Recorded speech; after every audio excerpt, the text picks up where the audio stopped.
Hi everyone, welcome back to my channel pretty fashion point. ఈరోజు video వచ్చేసి centre clip making ఎలా చేయాలో చూద్దాము. దానికి కావాల్సినది సెంటర్ క్లిప్ అండి.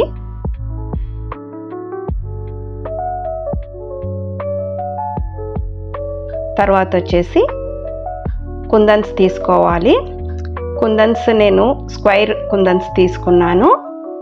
Violet colour and white colour square shape kundans తీసుకున్నాను. B7000 గ్లూ తీసుకున్నాను. స్టిక్ చేయడం కోసం నేను స్టిక్ పెన్ వాడుతున్నాను. చూడండి మేకింగ్ ప్రాసెస్ ఎలా ఉంటుందో చూడండి. ముందుగా సెంటర్ క్లిప్ని తీసుకొని దానిపైన B7000 గ్లూని అప్లై చేసుకోవాలి. B7000 గ్లూ అప్లై చేయడం వల్ల స్టోన్స్ చాలా గట్టిగా స్టిక్ అవుతాయి. సో స్క్వైర్ షేప్ కుందన్స్ తీసుకోవాలి. నేను ఇక్కడ 2 రకాల స్క్వైర్ షేప్ కుందన్స్ తీసుకున్నాను, వైలెట్ కలర్ మరియు వైట్ కలర్. ఇప్పుడు నేను B7000 గ్లూతో సెంట్రల్ క్లిప్ పైన మొత్తం అప్లై చేస్తున్నాను. టోటల్గా అప్లై చేయాలి. అలా అప్లై చేస్తేనే అవి చక్కగా స్టిక్ అవుతాయి.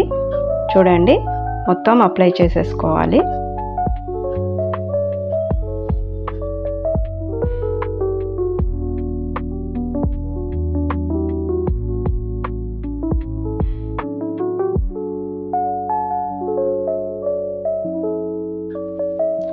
మొదటిసారి నా ఛానల్ని చూస్తున్నట్టయితే తప్పక సబ్స్క్రైబ్ చేసుకోండి.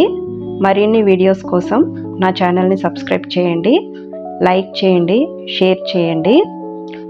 ఎలా వచ్చిందో చూసిన తర్వాత, వీడియో చూసిన తర్వాత సెంటర్ క్లిప్ ఎలా వచ్చిందో చూసి కామెంట్ చేయడం మర్చిపోకండి. తప్పకుండా కామెంట్ చేయండి. ఇప్పుడు ఎలా స్టిక్ చేయాలో చూద్దాం రండి. స్టిక్ పెన్తో ఒక్కొక్కటిగా స్క్వైర్ కుందన్స్ తీసుకొని స్టిక్ చేసుకుంటూ వెళ్ళాలి. అదేవిధంగా వరుస క్రమంలో అన్నీ పెట్టుకుంటూ రావాలి. చూడండి ఎలా పెడుతున్నానో మీరు చూస్తూ ఉండండి. సో ముందుగా వైట్ కలర్ స్క్వైర్ కుందన్స్ని సెంటర్లో పెట్టుకోవాలి. తర్వాత వాటికి చెరో వైపున వైలెట్ కలర్ కుందన్స్ పెడతాను. దాంతో లుక్ చాలా బాగా ఉంటుంది.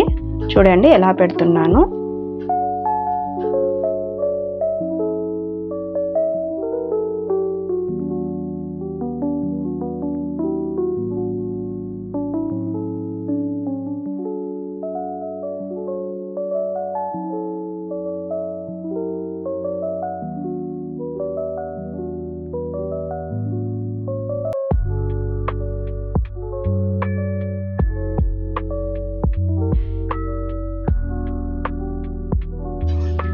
సో ఇప్పుడు సైడ్కి ఈ విధంగా స్టిక్ చేసుకోవాలి. కలర్ కుందన్స్ని ఈ విధంగా స్టిక్ చేసుకోవాలి, ఒకదాని తర్వాత ఒకటి.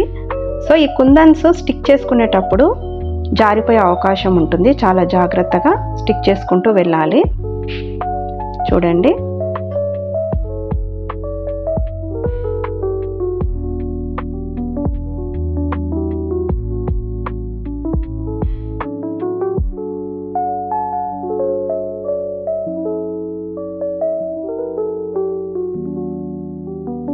సో ఇదే విధంగా ఇటువైపు కూడా కలర్ కుందన్స్ని స్టిక్ చేసుకుంటూ రావాలి.